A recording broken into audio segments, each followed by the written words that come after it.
Ayat 61 continues the Abdullah Yusuf Ali translation of Surat Anfal, The Spoils of War, and I guess we'll conclude with Ayat 75.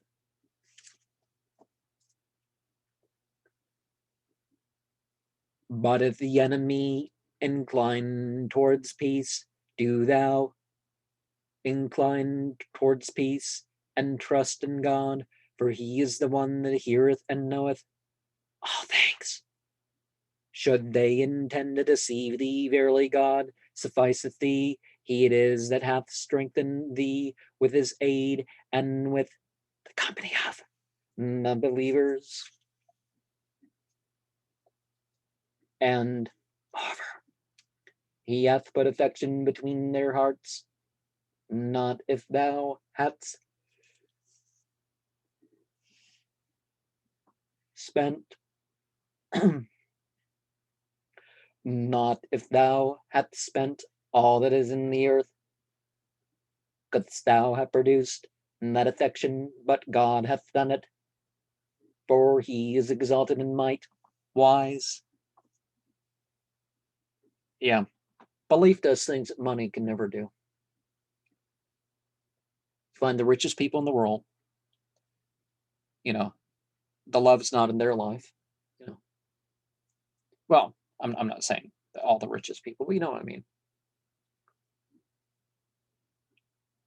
We've seen enough at the supermarket, on headlines of the supermarket tabloids, to the TV programs that show some celebrity that's super rich and has all the women and cars and whatnot that a person could think they could want in this world, but that's not what they needed.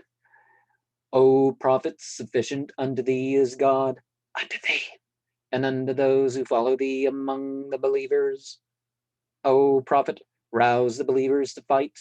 If there be 20 amongst you, patient and persevering, they will vanquish 200, and if 100, they will vanquish 1,000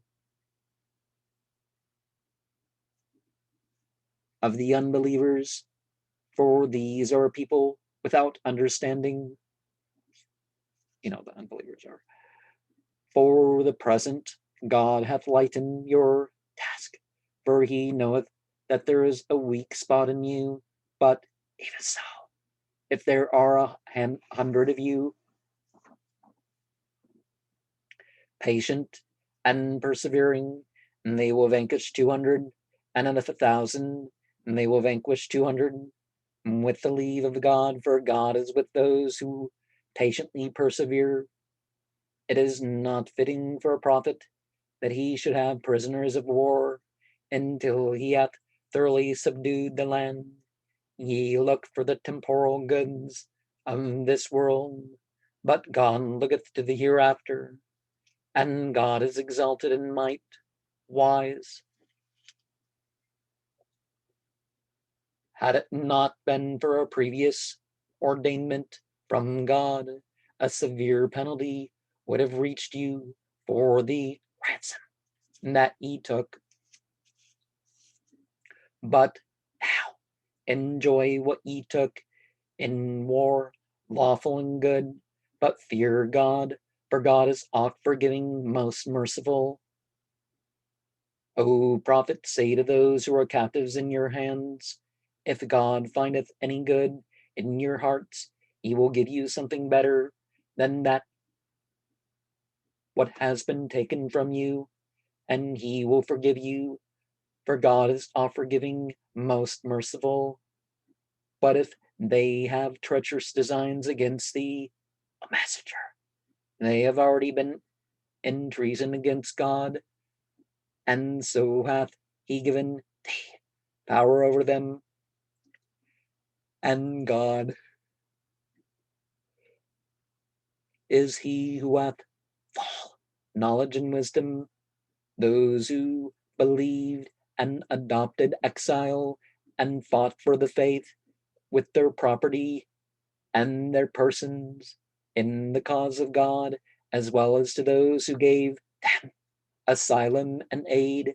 These are all friends and protectors of one of another. As to those who believed but came not into exile, ye owe no duty of protection unto them until they come into exile. But if they seek your aid in religion, it is your duty to help them, except against the people with whom ye have a treaty and mutual alliance. And remember, God seeth all that ye do. The unbelievers are protectors of one another.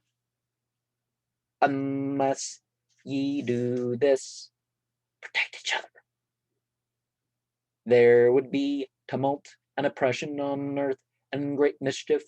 Those who believe and adopt exile and fight for the faith and the cause of God, as well as those who give them asylum and aid, these are all in very truth the believers. For them is the forgiveness of sins and a provision most generous.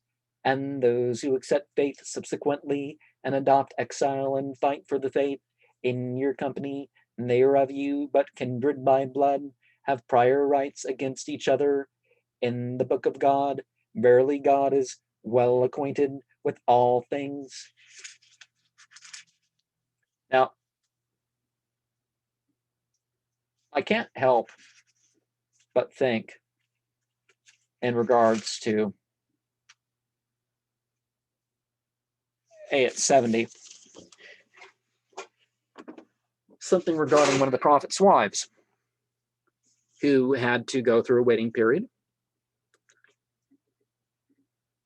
according to some narrations, because she'd been with her husband more recently, but her and her husband were on the outs when her husband took part in a war and died, I think. But they were on the outs because her husband's like, you want to be with Muhammad, that's what your dream meant, and you want to join their side and all this stuff, but when it came along, it was like she wasn't one of those upset. And certainly, as we see narrated in detail, particularly with one or two individuals who went away, the prophet doubted their consent to the whole marriage thing and sent them away. This happened, I think it happened to two women. So he never married them in that sense, but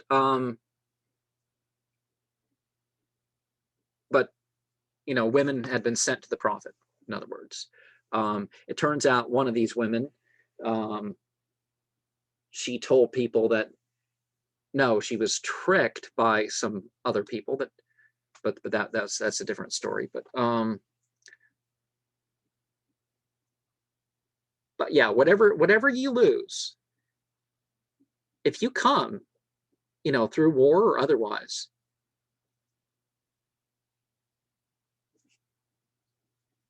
you'll something better will happen to you, whether it's a psychological improvement of the outlook on your situation, the spiritual rewards in the hereafter, various things.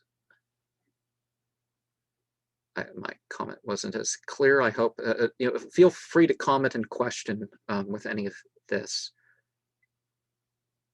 I'm trying to experience the text as I'm sharing this translation.